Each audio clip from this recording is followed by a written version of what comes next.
Hi hello friends, welcome back to Yashika cooking channel. ಈ ವಿಡಿಯೋದಲ್ಲಿ ನಾನು ಚುರುಮುರಿ ಮಾಡ್ತಾಯಿದ್ದೀನಿ. ಇದು ಚುರುಮುರಿದು ಮಳೆಗಾಲ ಮತ್ತು ಚಳಿಗಾಲದಲ್ಲಿ ಮಾಡ್ಕೊಂಡು ತಿಂದರೆ ತುಂಬ ಚೆನ್ನಾಗಿರುತ್ತೆ, ಸ್ಪೈಸಿಯಾಗಿರುತ್ತೆ. ಅದಕ್ಕೆ ಏನೇನೆಲ್ಲ ಇಂಗ್ರೀಡಿಯೆಂಟ್ಸ್ ಬೇಕಂತ ನೋಡೋಣ ಬನ್ನಿ. ನಾನಿಲ್ಲಿ 2 ಕಡಲೆಪುರಿ ತೊಗೊಂಡಿದ್ದೀನಿ, 2 ಗ್ಲಾಸ್ ಕಡಲೆಪುರಿ ತೊಗೊಂಡಿದ್ದೀನಿ. ಕಡಲೆಪುರಿಗೆ ಹೆಚ್ಚಿರುವಂತಹ 2 ಈರುಳ್ಳಿ ಹಾಕ್ಕೊತಾ ಇದ್ದೀನಿ. ಮತ್ತು ತುರಿದಿರುವಂತಹ ಕ್ಯಾರೆಟ್ನ ನಾನು ಹಾಕ್ಕೊತಾ ಇದ್ದೀನಿ. ಆಮೇಲೆ ಒಂದು ಟೊಮೊಟೊ ನಾನು ತೊಗೊಂಡಿದ್ದೀನಿ, ಹಾಕ್ಕೊತಾ ಇದ್ದೀನಿ. ಆಮೇಲೆ ಸ್ವಲ್ಪ ಮಿಕ್ಸ್ಚರ್ ತೊಗೊಂಡಿದ್ದೀನಿ, ಆ ಮಿಕ್ಸ್ಚರನ್ನ ನಾನು ಹಾಕ್ಕೊತಾ ಇದ್ದೀನಿ. ಆಮೇಲೆ ಸ್ವಲ್ಪ ಕಾಂಗ್ರೆಸ್ ಕಡಲೆ ಬೀಜ ತೊಗೊಂಡಿದ್ದೀನಿ, ಅದನ್ನು ಹಾಕ್ಕೊತಾ ಇದ್ದೀನಿ. ಆಮೇಲೆ ಕೊತ್ತಂಬರಿ ಸೊಪ್ಪನ್ನು ಸ್ವಲ್ಪ ತೊಗೊಂಡಿದ್ದೀನಿ, ಅದನ್ನು ಹಾಕ್ಕೊತಾ ಇದ್ದೀನಿ, ಕೊತ್ತಂಬರಿ ಸೊಪ್ಪನ್ನ.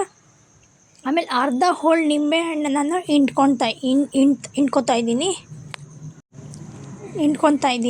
ಆಮೇಲೆ ರುಚಿಗೆ ತಕ್ಕಷ್ಟು ಉಪ್ಪು ಮತ್ತು ನಿಮ್ಮ ಟೇಸ್ಟಿಗೆ ಅನುಗುಣವಾಗಿ ಖಾರ ಬೇಕಂದರೆ ಖಾರ ಹಾಕ್ಕೊಬೋದು, ಇಲ್ಲ ಖಾರ ಕಡಿಮೆ ಬೇಕಂದರೆ ಹಾಕ್ಕೊಬೋದು. ಅದನ್ನೆಲ್ಲ ಹಾಕಿ ಫುಲ್ಲು ಚೆನ್ನಾಗಿ ಮಿಕ್ಸ್ ಮಾಡಿದ್ರೆ ನಿಮ್ಮ ಚುರುಮುರಿ ರೆಡಿಯಾಗಿರುತ್ತೆ. ಇದು ಚಳಿಗಾಲಕ್ಕೆ ತುಂಬಾ ಚೆನ್ನಾಗಿರುತ್ತೆ. ನೀವು ಒಂದು ಪ್ಲೇಟ್ಗೆ ಸರ್ವ್ ಮಾಡಿಕೊಂಡು ಅದ್ರ ಮೇಲೆ ನೀವು ಸೇವ್ ಅಂತ ಮಿಕ್ಸ್ಚರ್ ಬರುತ್ತೆ, ಅದನ್ನು ಹಾಕ್ಕೊಂಡ್ರೆ ತಿಂದರೆ ಚೆನ್ನಾಗಿರುತ್ತೆ, ಚಳಿಗಾಲಕ್ಕೆ ಟೇಸ್ಟಾಗಿರುತ್ತೆ. ಈ ವಿಡಿಯೋ ನಿಮಗೆ ಇಷ್ಟ ಆಗಿದರೆ ಪ್ಲೀಸ್ ಸಬ್ಸ್ಕ್ರೈಬ್ ಮಾಡ್ಕೊಳ್ಳಿ, ಕಮೆಂಟ್ ಮಾಡಿ ಮತ್ತು ಶೇರ್ ಮಾಡಿ. ನೆಕ್ಸ್ಟ್ ವಿಡಿಯೋದಲ್ಲಿ ಮೀಟ್ ಮಾಡೋಣ.